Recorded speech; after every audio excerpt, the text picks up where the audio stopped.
নমস্কার বন্ধুরা, welcome to চৈতিস kitchen. আজকে আমি সন্ধ্যাবেলা স্ন্যাক্সের একটি রেসিপি নিয়ে এসেছি। তো আপনারা সবাই প্রথম থেকে দেখতে থাকুন আমি কিভাবে রান্নাটি করি। রান্নার জন্য প্রথমে আমি দুটো মিডিয়াম সাইজের আলু সেদ্ধ করে নিয়েছি, একটু আদা গ্রেট করে নিয়েছি, রয়েছে দুটো কাঁচা লঙ্কা আর একটা নারকেলের অর্ধেক আমি কুড়িয়ে নিয়েছি। এখন সেদ্ধ করা আলুগুলোকে ভালোভাবে হাতে ম্যাশ করে নিচ্ছি। সমস্ত আলুগুলোকে ভালোভাবে ম্যাশ করা হয়ে গেছে, সাথে লঙ্কাগুলোও ডলে নিয়েছি। আর এখন দিয়ে দিচ্ছি পরিমাণ মতন হলুদ, অল্প জিরের গুঁড়ো, তারপর দিয়ে দিচ্ছি কিছুটা পরিমাণ কালো জিরে, দিয়ে দিলাম পরিমাণ মতন লবণ। আর এখন এই সমস্ত কিছুকে নারকেলের সাথে খুব ভালোভাবে আমি মাখিয়ে নেব। এই নারকেল এবং আলুর এই চপটি খেতে খুবই ভালো লাগে। আপনারা অবশ্যই বাড়িতে একবার ট্রাই করে দেখতে পারেন, আশা করি খেতে খুবই ভালো লাগবে। এখন এই সমস্ত কিছুকে আমি খুব ভালোভাবে মিক্স করে নিচ্ছি।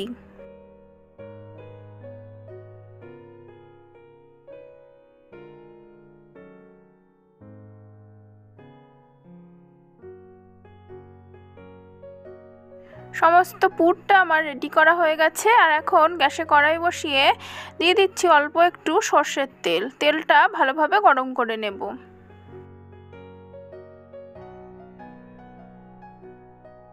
তেলটা ভালোভাবে গরম হয়ে গেলে দিয়ে দিচ্ছি নারকেল এবং আলুর যে পুরটা আমি বানিয়ে রেখেছি সেটি।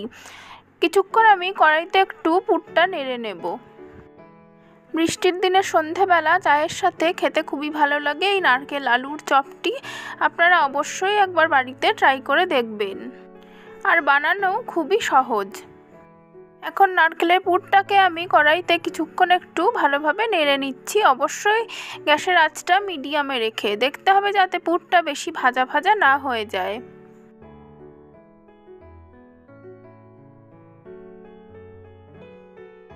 নারকেল এবং আলুর পুরটা আমার রেডি হয়ে গেছে। এটা আমি এখন প্লেটে নামিয়ে নিচ্ছি। প্লেটে নামিয়ে এটা আমি একটু ঠান্ডা করে নেব।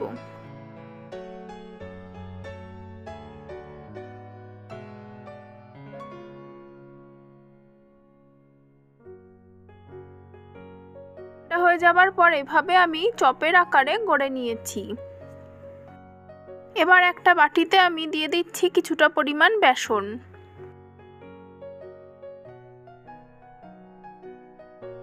বেসনের মধ্যে দিয়ে দিচ্ছি অল্প পরিমাণ লবণ আর দিয়ে দিচ্ছি অল্প একটু হলুদ।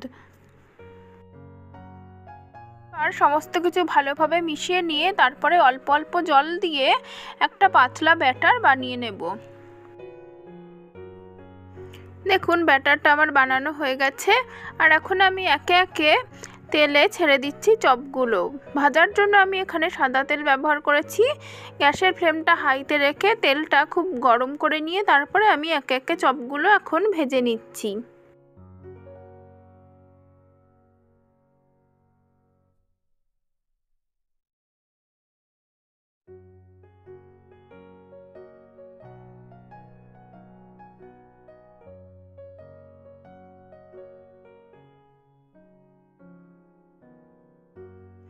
এভাবে গ্যাসের আঁচটা একটু বাড়িয়ে উল্টে পাল্টে খুব ভালোভাবে লাল করে ভেজে নেব। যেহেতু ভেতরের পুরটা আমার আগে থেকেই রেডি করা আছে, তো সেই জন্য গ্যাসের আঁচটা একটু বাড়িয়ে দিলে কোনো অসুবিধে নেই, তাতে ভাজাটা তাড়াতাড়ি হয়ে যাবে আর ভাজাটাও বেশ ভালো হবে। আপনারা যদি আরও বেশি মুচমুচে আনতে চান তাহলে ব্যাটারের মধ্যে অবশ্যই একটু খাবার সোডা দিতে পারেন। দেখুন আমার প্রথম বেশ 4টে ভাজা হয়ে গেছে, বেশ লাল হয়ে গেছে। এখন আমি এগুলো তুলে নিচ্ছি এবং একে একে আরও যে বাকিগুলো রয়েছে সেগুলো এভাবে ভেজে নেব।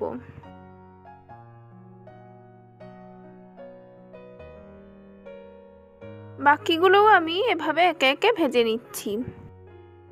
চপ ভাজার ফাঁকে আপনাদের যে কথাটি অবশ্যই বলবো, আমার ভিডিও যদি ভালো লেগে থাকে তাহলে অবশ্যই আমার ভিডিওটিতে লাইক দেবেন, কমেন্ট করবেন এবং আমার চ্যানেলটিকে এখনও যারা সাবস্ক্রাইব করেননি তারা অবশ্যই আমার চ্যানেলটিকে সাবস্ক্রাইব করে পাশে থাকবেন।